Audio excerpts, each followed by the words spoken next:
के लिए हाथ जोड़ लेंगे।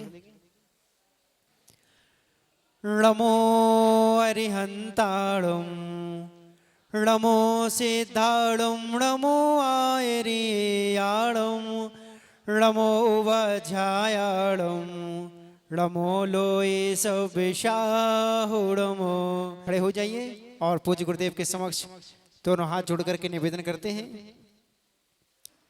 हे गुरुदेव, आप अपने मुखारबिंद से अमृतमयी तेजोमयी वाणी से हम सभी लोगों के लिए चिन्वाणी का रसपान कराकर कृतार्थ कीजिए। नमोस्तु गुरुदेव, नमोस्तु गुरुदेव, नमोस्तु गुरुदेव। ओम नमः सिद्धेभ्यः।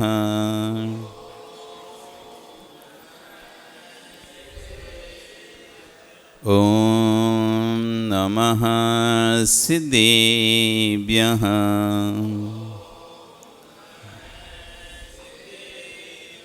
ओम नमः सिद्धेभ्यः। तत्त्वेषु मैत्रीं गुणिषु प्रमोदम् क्लिष्टेषु जीवेषु कृपापरत्वं माध्यस्थभावं विपरीतवृत्तौ सदा ममात्मा विदधातु देव। सदा ममात्मा विदधातु देव। सदा ममात्मा विदधातु देव। नमो अरिहंताणं नमो सिद्धाणं नमो आयरियाणं नमो वज्रायाणं नमो लोये सविशाहुणम। बोले अनंत अनंत परमेष्ठी भगवानी की, आदिरुम आदिनाथ भगवानी की, वर्तमान शासन महावीर भगवानी की, आचार्य श्री अमित गति स्वामी महाराज की, आचार्य गुण शिक्षण विश्व सागर जी महाराज की, अहिंसा में विश्व धर्म की। भवंतु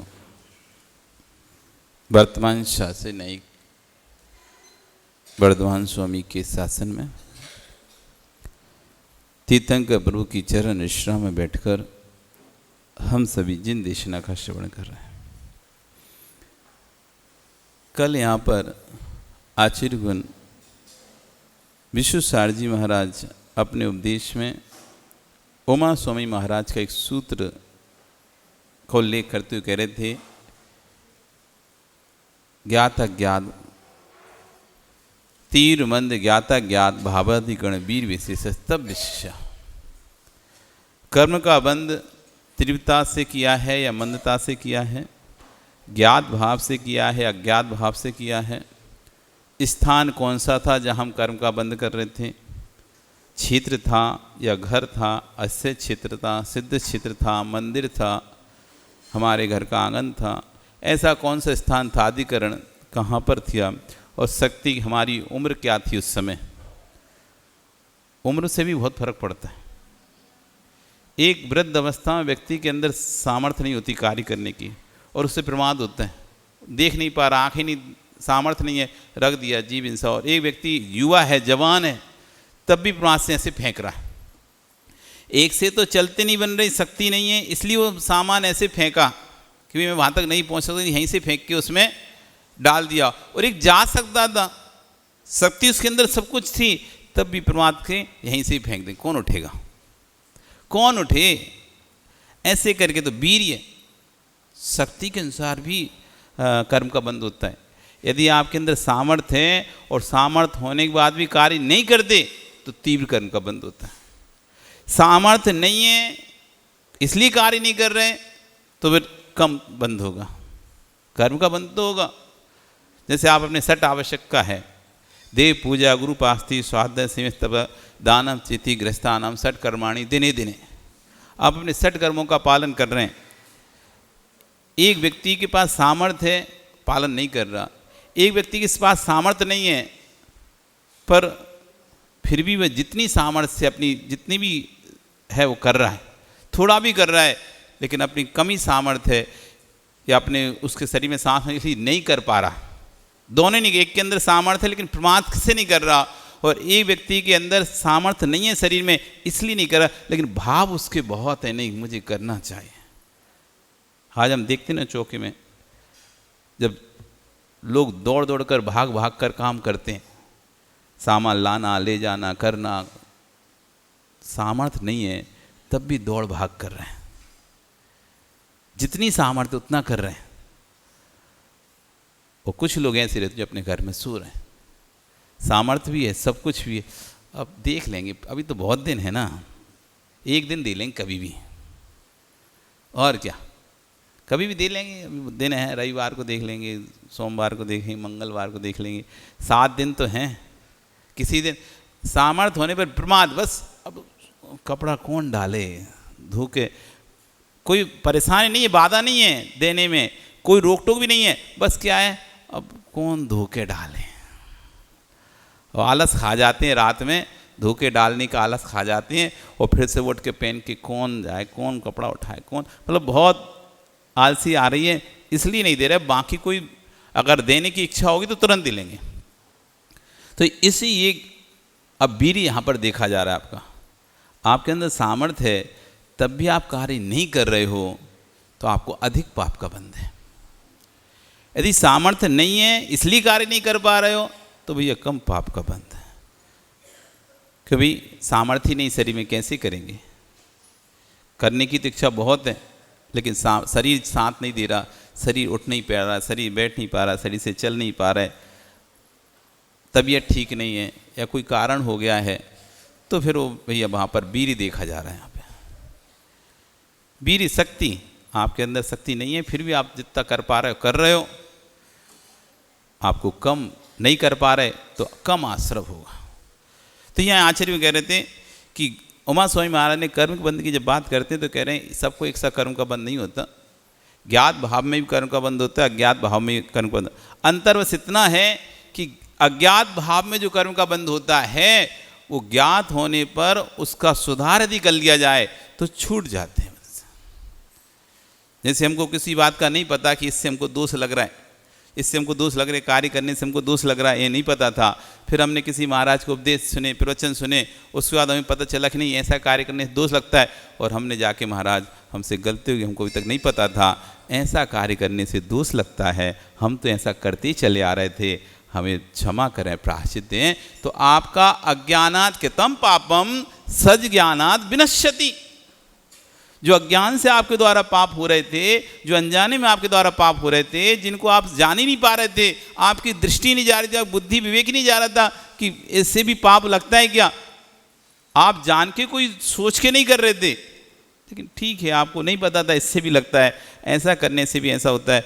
फिर जैसे ही आपको ज्ञान हुआ और आपके नहीं भी अब नहीं करूँगा ऐसा, अब ऐसा नहीं करूँगा, तो आपको जैसे ही सच्चा ज्ञान हुआ वो अज्ञान से जो पाप का बंध हो रहा था, आप प्रायश्चित लेकर उस पाप बंध को क्षय कर सकते हो।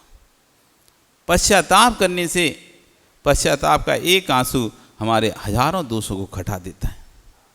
क्यों? आपको बोध हो गया ये गलती थी, मेरी गलती थी, गिल्ट फील हो रहा है। तो अज्ञानात् कृतं पापम सज्ञानात् विनश्यति। अज्ञान से किया हुआ पाप सच्चा ज्ञान होने पर विनाश को प्राप्त होता है। और कह रहे हैं ज्ञात्वा ज्ञानम कृतं पापम, लेकिन जान रहे हैं ठीक है चलने दो, कोई फर्क नहीं पड़ रहा, चलने दो कोई फर्क नहीं पड़ रहा, तो कह रहे हैं वज्रलेपो भविष्यति। भविष्य में वज्रलेप का काम करता है। जैसे पहले मूर्तियों पे वज्र का लेप होता था, क्षरण ना हो मूर्तियाँ क्षरण ना हो तो वज्रलेप कराया जाता था। कितना भी अभिषेक करो कुछ भी करो, नहीं तो पाषाण ऐसा पुराना कई प्रकार के पत्थर ऐसे थे, बार बार पानी डालने से धीरे धीरे एक एक दाने दाने उसके खिरते चले। अब जो रेत बन रही किससे बन रही रेत? जो बालू है, क्या है बालू पता है आपको?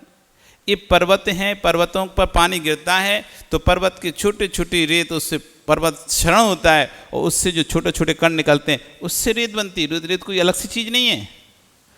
पत्थर का क्षरण होकर जो बन रहा है उसका नाम है रेत। जो पत्थर के एक एक कण निकलना शुरू हो जाते हैं, तो वो बालू के रूप में पानी के साथ बहकर नदी में आ जाते हैं और नदी में नीचे बैठते चले जाते हैं। उसी को ट्रक और जेसीबी के माध्यम से वो निकाल दिया जाता है, वो बालू हो जाती, बालू कहलाने लगती है। वो पत्थर ही है बारीक, वो पर्वत से क्षरण हो के आ रहा है। ऐसी किसी ऐसे पत्थर से मूर्ति बनी जिसमें से अभिषेक करने पर बार बार पानी तो क्षरण होता है। जैसे देखो ना महावीर जी की प्रतिमा, बार अभिषेक हो तो क्षरण होने लगी। कई जगह की प्रतिमा गोमटे सवारों की पैरों से क्षरण होने लगती, पत्थर चटकने लगता है अपने आप ही, समय भी पाकर समयावधि लंबी हो जाती है और बार बार एक स्थान पर पानी पड़ता रहने से तो क्षण, तो उस पर वज्रलेप कराया जाता है फिर, जिससे कि पानी का असर कोटेट हो जाता है, लेमिनेटेड, एक तरह से लेमिनेशन हो जाता है, कोट चढ़ जाता है। तो फिर वज्रलेप उतरता नहीं है, वो वज्रलेप उतरता नहीं है। अब कितना ही पानी डाले कुछ भी हो, वो वज्रलेप जैसा का वैसा बना रहेगा। तो क्या करें, ज्ञात्वा ज्ञानम कृतम पापम वज्रलेपो भविष्यति। जो जानकर पाप किया गया है वो भविष्य में वज्रलेप का काम करेगा। जानकर, जानते हुए भी फिर भी कर रहे हैं, जानते हुए फिर भी कर रहे हैं। कोई ने बता भी दिया भैया ऐसा करने से ये पाप लगेगा, ऐसा करने से ऐसा कार्य होगा, तब भी फिर भी छोड़ो। तो अब जैसे बहुत सी बार होता है ना, आप देखे होगे कई लोगों को आप आहार आदि प्रक्रिया में जाते हो और आप उनसे कहते हो भैया तुम छिल गए, अशुद्ध हो गए किसी कारण से, अच्छा तुमसे तो कह देगा हाँ ठीक है, हो गए शुद्ध। 4 पानी के छींटे लेगा हाथ में, ऐसे अपने ऊपर डालेगा, हो गए शुद्ध। तो ये ज्ञात्वा ज्ञानम कृतम पापम, ये जानकर जो पाप किया जा रहा है वो वज्रलेपो भविष्यति। वो भविष्य किसका काम कर रहा है, वज्रलेप का काम कर रहा है। सूत्र पर ध्यान दो, हे ज्ञानी, यदि अज्ञान से पाप हो जाए तो सद ज्ञान से छूट सकता है, परंतु निज ज्ञान से जानकर के दोष कर रहा है तब भी लीन हो रहा है। एक तो दोष कर रहा है और फिर उसमें भी आनंद आ रहा है उसे। रौद्र ध्यान होते हैं, रौद्र ध्यान क्या होते हैं, रौद्र ध्यान, आर्द्र ध्यान और रौद्र ध्यान, 4 प्रकार के रौद्र ध्यान होते हैं। हिंसानंदी, मिषानंदी, चौर्यानंदी, परिग्रहानंदी। एक तो हिंसा कर रहा है, ऊपर से मजा ले रहा है, हा देखो ऑल आउट लगाई ना, देखो सारे मच्छर मर गए ना, हम बोल रहे थे तुमसे ऑल आउट लगा लिया करो, कोई मच्छर नहीं काटेगा तुम्हें। फिर हिंसा, ऊपर से उसमें आनंद। कितना अच्छा काम किया हमने, देखो ऑल आउट लगा दिया, कितना अच्छा काम किया, देखो कछुआ जलाई ना, अब एक मच्छर काट रहा है तुमको, नहीं काट रहा ना, सारे मर गए। एक तो हिंसा कर रहे हैं, ऊपर से क्या आ रहा है, मजा आ रहा है, आनंद आ रहा है, आनंद आ रहा है। चीजों को स्प्रे को छिड़कने से देखो सारे जीव खत्म हो जाते हैं, इसको लगाने से, इसको छिड़कने से। खुद तो कर ही रहे हैं और दूसरों को और जान के बता रहे हैं, ऐसा करो तुम भी हमारे जैसे निर्विकल्प सोओगे, तुम्हें भी रात भर अच्छी नींद आएगी। हमें तो बढ़िया नींद आई, हमने तो ऑल आउट लगा लिया था, हमने तो कुछ छाप लगा लिया था, बढ़िया नींद आई हमें तो, सारे मच्छर गए, किला लगा दिया। हिंसा आनंदी, हिंसा में बड़ा आनंद आ रहा है इन्हें। स्वयं तो ऐसा व्यापार कर रहे हैं जिसमें तीव्र हिंसा है, और उसमें भी हाँ मेरा तो व्यापार बढ़िया चल रहा है, खूब चल रहा है, तीव्र हिंसक व्यापार किया और पता भी है इसमें तीव्र हिंसा है। ओहो, घर में पैसा बढ़ गया था सो तुमने ब्याज पे दे दिया, किसको दे दिया, जो मुर्गी पालन कर रहा था उसको दे दिया, जो मछली पालन कर रहा था उसको दे दिया, जो बूचड़ खाने चला था उसको दे दिया, और बड़े अरे अपना तो हर महीने ब्याज आ जाता है 2 रुपये सैकड़े का। अपने क्या करना है, कौन क्या कर रहा है पैसे का, हमें तो ब्याज आता है, और जैसे ब्याज आता है आपके खाते में बड़ी खुशी होती है, अरे हमारा 2 रुपये सैकड़े का पैसा गया है। बैंक में क्या मिलता, 6 पैसा मिलता, यहाँ 2 रुपया सैकड़ा मिल रहा है, बैंक में क्या हमें 60 पैसा मिलता, 50 पैसा मिलता, मैंने 2 रुपये में दिया है। अब वो तुमने भूसे नहीं है, वो तुमने 2 रुपये में दिया किसको है?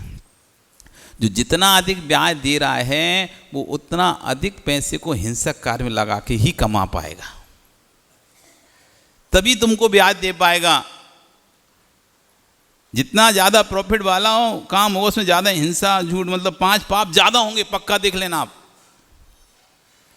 कोई आपको 3 रुपये सैकड़े दे रहा है, 2 रुपये सैकड़े का ब्याज दे रहा है, आप विश्वास रखना वो पैसे को आपका उपयोग अति तीव्र हिंसक वाले कार्य में कर रहा है, जिससे उसे ज़्यादा लाभ हो रहा है।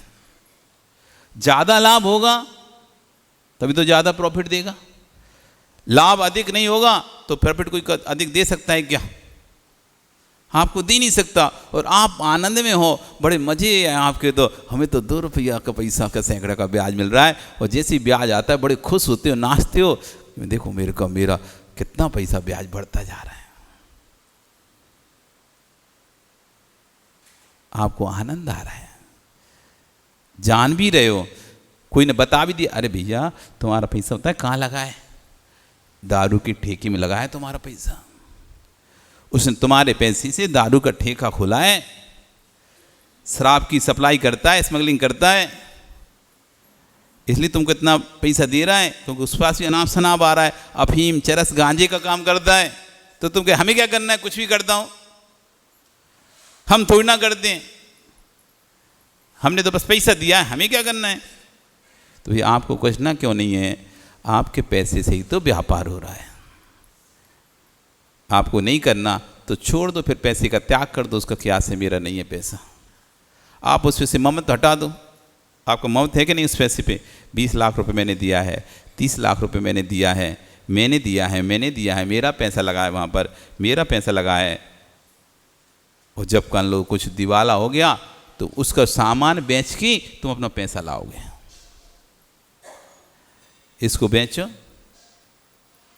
इससे जो मिले मुझे दो मेरा पैसा। ज्ञात्वा ज्ञानम कृतम पापम। हिंसानंदी, मृषानंदी झूठ बोल रहे हैं, और झूठ बोलकर बड़े ऐसे अपने आप को दिखा रहे हैं, देखो जैसे मैं कितना बड़ा ज्ञानी हूँ, कितना बड़ा कुशल हूँ, कितना बड़ा विवेकवान हूँ कि मैंने इतनी साफ तरीके से झूठ बोला है, सामने वाला ही फंस गया, हम तो पूरे साफ बच के निकल गए। मृषानंदी ज्ञात्वा ज्ञानम कृतम पापम। जान रहे हो मैं झूठ बोल रहा हूं, जान रहे हम झूठ बोल रहे हैं, तब भी झूठ बोलने के बाद भी और आनंद मना रहे हैं और खुशी मना रहे हैं कि देखो मैंने कितना अच्छी तरह से झूठ बोला, वो भी आज तक पकड़ नहीं पाया मेरी बात को, और सामने वाला ही झूठा हो गया, मैं तो आराम से बच गया, सेफ निकल गया। ज्ञात्वा ज्ञानम कृतम पापम ब्रज लेपो भविष्यति। मृषानंदी झूठ में आनंद ना है। मैंने उससे अच्छा पागल बनाया, मैंने तो बोल दिया मैं यहां पर हूं ही नहीं हूं। आया था मेरे भरोसे, स्टेशन से उसने फ़ोन किया, घर से चला था, स्टेशन पे से उसने फ़ोन किया, भैया हम आ गए, कहाँ पे आना है बता दो। मैंने तो बोल दिया मैं तो हूँ ही नहीं है। बढ़िया पागल बना, दिन भर परेशान रहा, आखिरी में जाना पड़ेगा उसको शाम को। मृषानंदी झूठ में आनंद, कितना आनंद चलता है हमको। एक झूठ बोल देते हैं और वो झूठ यदि हमारा सफल हो जाए, सक्सेस हो जाए, तो कितनी खुशी होती है।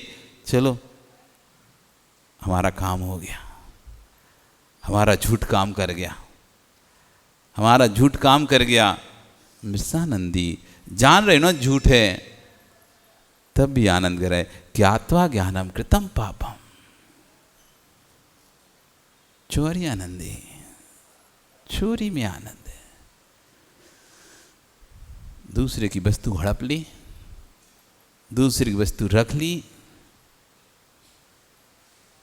किसी को पता ही नहीं चला, चुपचाप तुमने नकली दस्तावेज बनाकर, चुपचाप साइन कराकर दूसरी की संपत्ति अपने नाम करवा ली, और बड़े खुश हैं, देखो हमने क्या काम किया है। चोरी आनंदी, एक तो चोरी, ऊपर से कहते हैं ना सीना जोरी, चोरी ऊपर से सीना जोरी, इसी का नाम है चोरी आनंदी।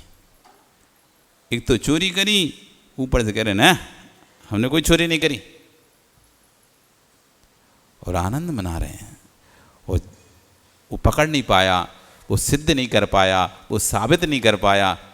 कर साबित करके दिखा, हिम्मत है तो दिखा। हमने एक भी सबूत नहीं छोड़ा है, कहां से तू सिद्ध करेगा।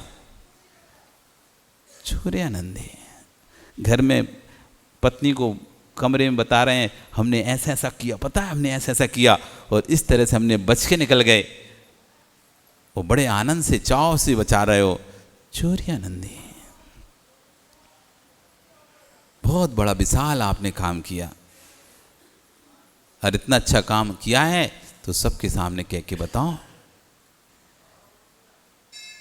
यदि पाप और पुण्य की जब परिभाषा कहिए ना, इतनी है, जिस कार्य को करने के बाद हम सबके सामने प्रशंसा से हृदय गदगद होकर बोल सकें, वो है पुण्य। और जिस कार्य को करने के बाद हम दूसरे के सामने गदगद भाव से बोल नहीं सकें, उसका नाम है पाप। अब कुछ ज़्यादा परिभाषा और ज़्यादा कुछ करने की जरूरत नहीं है, बस देख लो तुमने जो कार्य किया है वो कार्य यदि सबके सामने गदगद भाव से बोल पा रहे हो, जिसे बोलने के बाद गदगद भाव आ रहा है, प्रणुदित भाव आ रहा है, जिससे आप कोई को पता भी चल जाए तो आपको टेंशन नहीं है, वो है पुण्य कार्य। जिसको आप छुपा कर रखना चाहे, पता ना चल जाए, पता चलने पर हंसी हो जाएगी, पता चलने पर हमको एक और नई कहानी गढ़ना पड़ेगी, नई बात बनानी पड़ेगी, अथवा सजा को भोगना पड़ेगा, वो सब है पाप। अब देख लो, पुण्य चाहिए कि पाप चाहिए। ज्ञात्वा ज्ञानम, ध्यान से सुनो हे ज्ञानी, यदि अज्ञान से पाप हो जाए तो सद्ज्ञान से छूट जाता है। अज्ञानता से पाप हो रहे हैं, सद्ज्ञान से, परंतु निज ज्ञान से जानकर दोष कर रहा है और उसमें लीन हो रहा है तो कर्म का बंज लेप होता है। परिग्रहानंदी, जैसे जैसे धन संपत्ति बढ़ती जा रही है वैसे वैसे आनंद बढ़ता जा रहा है, खुशी बढ़ती जा रही है। ये नहीं समझ में आ रहा है कि वस्तु जैसे जैसे भारी होती है वैसे वैसे तीव्र गति से नीचे की ओर जाती है। वस्तु जितनी ज़्यादा भारी होती है, जितनी ज़्यादा भारी होती है उतनी तीव्र गति से नीचे की ओर बढ़ती है, उसकी स्पीड उतनी ज़्यादा अधिक हो जाती है, और जितनी कम भारी होती है उसकी स्पीड उतनी कम रहती है। लोहे का टुकड़ा फेंको और रुई का टुकड़ा फेंको, कौन सा पहले पहुंचेगा? नीचे जाएंगे तो दोनों नीचे, तो फिर कौन सा पहले जाएगा? और हवा चलेगी तो हो सकता है रुई का टुकड़ा ऊपर चला जाए, उड़ जाए, लेकिन लोहे का टुकड़ा चाहे कितनी हवा चल जाए तब भी कहाँ जाएगा? नीचे ही जाना है, नीचे ही जाना है। ऐसी क्या पता कोई पुण्य की हवा चल जाए तो हम स्वर्ग में चले जाएं। पुण्य की हवा चल जाए, यदि रुई के बराबर हल्के हैं तो कोई पुण्य की हवा चल गई, कोई संयम की हवा चल गई तो ऊपर स्वर्ग में जाकर विराजमान हो जाए, नहीं तो कोई और पुण्य की चल गई तो सिद्धालय में विराजमान हो जाए। लेकिन यदि लोहे के टुकड़े जैसे रहे तो कितनी भी हवा चल जाए, कितनी भी आंधी तूफान भी क्यों ना चल जाए, लेकिन तब भी कितने भी प्रवचन, कितने भी उपदेश, कितना भी संयम की बातें कर लें, लेकिन तब भी वो जाएगा कहाँ? भारी वस्तु नीचे ही जाती है। जितना जितना हम परिग्रह से भारी होते जाएंगे, जितना अधिक अधिक परिग्रह हमारे ऊपर बढ़ता जाएगा। क्यों जाते हैं नारायण हमेशा नरक में? क्यों जाते हैं पिता नारायण हमेशा नरक में? क्यों जाता है चक्रवर्ती यदि राज्य में मर जाए तो नरक में? नियम है, चक्रवर्ती राज्य भोग के साथ मर जाएगा तो नियम से नरक जाएगा। नारायण पिता नारायण का तो नियम ही है, क्योंकि राजभोग में ही मरते हैं तो नियम से नरक जाते हैं। क्यों? 3 खंड का आधिपत्य लेकर बैठे हैं, एक 6 खंड का आधिपत्य लेकर बैठा है। इस आधिपत्य के साथ मर गया तो स्वर्ग नहीं मिलेगा। कहाँ चक्रवर्ती पद? तीर्थंकर के बाद दूसरे नंबर पर जिसका नाम आता है, जिस पुण्य का नाम, जिस वैभव के तीर्थंकर बाद दूसरा नंबर किसी को सबसे अधिक वैभव मिलता है। तीर्थंकर पर वैभव नहीं है, तीर्थंकर पास तो पुण्य ज़्यादा है। तीर्थंकर पास तो एक क्षेत्र का राज्य होता है। नेमिनाथ के पास क्या था, द्वारिका के राज्य लेते मिलता तो, लेकिन कृष्ण के पास तो 3 खंड का राज्य। तो चक्रवर्ती के पास राज्य पावर ज़्यादा रहती है, लेकिन पुण्य तीर्थंकर के पास ज़्यादा रहता है चक्रवर्ती से। दूसरे नंबर का पुण्य चक्रवर्ती का होता है, पहले नंबर का पुण्य की मात्रा रहती तो तीर्थंकर की होती है, उसके बाद दूसरे नंबर का पुण्य आता है जो चक्रवर्ती है। जबकि वैभव चक्रवर्ती के पास ज़्यादा होता है। 6 खंड का वैभव है, 14 रत्न हैं, 9 निधियाँ हैं, 96,000 रानियाँ हैं। कितना वैभव है, इतना वैभव तीर्थंकर पास नहीं होता। तीर्थंकर पास ज़्यादा से ज़्यादा एक राज्य हो जाए बहुत है, पिता का जो राज्य है बस उतना ही राज्य उसको मिलता है तीर्थंकर को। कोई रत्न नहीं रहती उनके पास, कोई निधियाँ नहीं रहती उनके पास, कोई 96,000 रानी नहीं रहती। शादी हुई तो 2, 4, 10 बस राजा हैं तो हो गया। कितना कम वैभव है उनके पास, लेकिन पुण्य असीम है। वैभव से पुण्य की वो नहीं होती, वैभव से पुण्य की तुलना नहीं करें, क्योंकि वैभव से पुण्य की तुलना करेंगे तो चक्रवर्ती का वैभव सबसे ज़्यादा है। देख लो आप कितना वैभव है चक्रवर्ती को। तीर्थंकर के पास वैभव नहीं है, लेकिन जो पुण्य तीर्थंकर के पास है वो पुण्य चक्रवर्ती के पास नहीं है। तो चक्रवर्ती इसलिए नरक जा रहा है, वो मर गया उसी वैभव में। और जिस चक्रवर्ती ने वैभव छोड़ दिया तो रुई की भांति हल्का हो गया। कम आंधी चली, कम हवा चली तो स्वर्ग में टक गया, और तेज हवा चली तो मोक्ष में पहुंच गया। या तो स्वर्ग या फिर मोक्ष, बस 2 ही। फिर छोड़ने के बाद उसकी 2 ही गति हैं। उसने वैभव छोड़ दिया, त्याग कर दिया, हल्का हुआ परिग्रह से, बस 2 ही गति हैं। या तो स्वर्ग जाएगा, वो भी सर्वाण सिद्धि, छोटे मोटे स्वर्ग नहीं जाएगा, और अगले बस वहाँ से क्षय होके फिर नियम से मोक्ष चला जाएगा। एक ही भवतारी होगा बस। अगर चक्रवर्ती स्वर्ग गया तो सर्वाण सिद्धि स्वर्ग में जाएगा, और वहाँ से क्षय होकर नियम से मोक्ष चला जाएगा। ज़्यादा भव नहीं लगनी उसको, एक भव अगर लगा, नहीं तो उसी भव में भी चला जाएगा मोक्ष, उसी भव में भी मोक्ष चला जाएगा। हल्का होता है। हम जैसे जैसे भारी होते जा रहे हैं, जैसे जैसे परिग्रह से भारी हो रहे हैं, उसमें आनंद लेते जा रहे हैं। देखो मेरे पास तो अब इतना हो गया, अब मेरे पास इतना सोना हो गया, अब तो हमारे पास इतनी चांदी हो गई, अब तो हमारे इतने घर हो गए, अब तो हमारे पास इतनी गाड़ियाँ हो गई, अब तो हमारे पास इतनी साड़ियाँ हो गई। हाँ, साड़ियों का भी आनंद है अपना। इतनी ज़्यादा हमारे पास सैंडल हैं, चप्पल हैं, जूता हैं, पर्स हैं, बेल्ट हैं, पर्स है ना। अब देखें टीवी में देखते ही हैं, वो दिखाते हैं बड़े बड़े सेलिब्रिटीज अलग से ही पर्स 100, जूता चप्पल 200। तुम्हारे पास क्या है? भरे रहते हैं बड़े बड़े लोगों के पास 365 दिन के 365 पर्स, 365। तो अलग अलग जैसा जैसा वैभव होता है, तो जैसा जैसा वैभव बढ़ेगा और उसमें जितना आनंद आ रहा है आपको, वो उतना आपको नीचे की ओर लेके जा, नरक की ओर बढ़ाता जा रहा है। आप देख लो, ज्ञात्वा ज्ञानम कृतम पापम वज्रलेपो भविष्यति।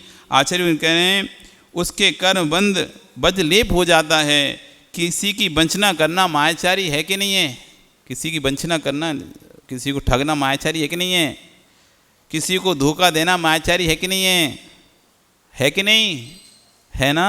तो आप कह रहे हैं विश्व के प्राणियों को तू यदि ठगता है तो मायाचारी कहलाती नहीं कहलाती? क्या विश्व के प्राणी में तू नहीं आता है क्या? विश्व के प्राणियों को यदि हम किस प्राणी मात्र को ठगने का नाम है मायाचारी हो, तो विश्व के प्राणियों में तुम आते हो नहीं आते? तुम अपने आप को ठग रहे हो कि नहीं ठग रहे हो? दूसरे को ठगो नहीं ठगो, लेकिन स्वयं को ठग रहे कि नहीं ठग रहे? तो महामायाचारी कर रहे हो। आचार्य कर रहे हैं स्वयं को धोखा देना महामायाचारी है। दो के बीच में माया धर्म तो दिखाई देता है, परंतु निज का निज में माया धर्म किसी को नहीं दिखाई देता। दूसरे के साथ करने में तो दिखाई देता है कि साथ मायाचारी कैसा है, लेकिन स्वयं के अंदर जो हम स्वयं की आत्मा से मायाचारी कर रहे हैं वो दिखाई नहीं दे रहा। निज का निज में दिखाई नहीं देता, पर का तो जल्दी दिखाई दे जाता है, लेकिन जो तुम आत्मा की वंचना कर रहे हो, अपनी आत्मा को ही ठग रहे हो। तुम यहां पर मनुष्य पर्याय में ये करने नहीं आए थे, ये सब करने नहीं आए थे, अपनी आत्मा का कल्याण करने आए थे। तुमने अपनी आत्मा को ही ठग लिया। तुम संसार के विकास में लग गए, तुम आत्म विकास में लगना था तो आत्म विकास को तो छोड़कर संसार के विकास में लग गए। आपने अपनी आत्मा को ही ठग लिया। आप महामायाचार्य हैं। निज की वंचना, स्वयं की दूसरे की करी तो करी, अपनी भी करी।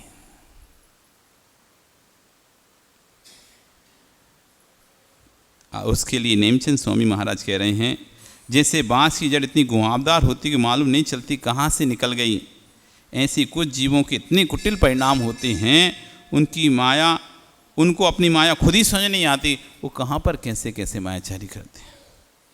घोर माया है, माया होती है। इनका नाम अनंतानुबंधी माया है। ये अनंतानुबंधी माया तिरंज गति का ही कारण नहीं है, नरक का भी कारण है। ये सिर्फ तिरंज गति को नहीं लेके जाती, ये नरक में भी लेके जाएगी। धन्य भी योगीश्वर, जब जब मुनियों की याद आती है तब तब आंखें नम हो जाती है। हे प्रभु, धन्यो आपकी निर्मलता को। ज्ञानी के यहाँ मुनिराज पधारे, उनका नमक का त्याग था। किस सामग्री नमक पड़ा हुआ था, उनके मुख में ग्रास पहुँच गया, किसने देखा? चुपचाप अंदर ले लेते, लेकिन जैसे ही नमक का ग्रास आया, हाथ का ग्रास तो छोड़ दिया और मुंह में से भी बाहर निकाल कर अंतराय कर कर बैठ रहे। यह है ईमानदारी। किसी को पता नहीं था कि इसमें नमक डाला है, उनको मुंह में आया, उनको पता चला। चाहते तो वो ग्रास लेकर हाथ धो लेते, दूसरी लेने लगते, किसी को क्या पता चलता क्यों ले रहे हैं। लेकिन वो तो गिराया, दूसरा जो हाथ में आया था ग्रास वो भी गिरा दिया, और जो मुख में आया था वो भी कंठ से निगल नहीं रहे हैं, वो भी बाहर कर दिया है। भीषण गर्मी पड़ती, भीषण गर्मी, कंठ सूखता है, कंठ। उस समय इतना बिहार चल रहा है, पहली अंजलि पर खड़े हुए, अंतराय आ गया, एक घूंट भी कंठ में नहीं जा पाया, अंतराय करके बैठ गए। फिर भी भाव नहीं आ रहा है, चलो कुल्ला कर रहे हैं तो धीरज से कंठ में पानी पी लें, कौन देख रहा है। तब भी कंठ के अंदर पानी नहीं जा रहा। कुल्ला तो कर रहे हैं, मुंह में तो पानी भरा है, लेकिन बंद करके रखा अपना कंठ को, एक बूंद भी पानी पेट में नहीं जा सकता है। मजाल एक बूंद पानी पेट के अंदर चला जाए। कंठ सूख रहा है, कंठ सूख रहा है, तीव्र वेदना है, अंतराय हो गया, अंजलि छोड़कर बैठ गए, कुल्ला कर रहे हैं, तब भी एक बूंद पानी कंठ के अंदर नहीं जा रहा है। कुल्ला करके बाहर निकाल दिया। यह है ईमानदारी। ऐसी तुम साधुओं की सेवा नहीं करते, ये मनुष्य ऐसी किसी की सेवा नहीं करता। ईमानदारी देखना है तो दिगंबर मुनिराजों की देख लो। किसने देखा? वह तो मुख के अंदर था, अंदर ले जाते मुख के ग्रास को, जीव एक एक दाने को तरस रहा है। ऐसे जीव भी हैं जो दूसरे के मुख का छीनकर खुद खा रहे हैं। आप देखो गलियों में तिरंचों को एक रोटी डालो, कोई कुत्ता ढाले तो दूसरा कुत्ता आकर मुख से ग्रास छीन लेता है। ईमानदारी तो ईमानदारी है।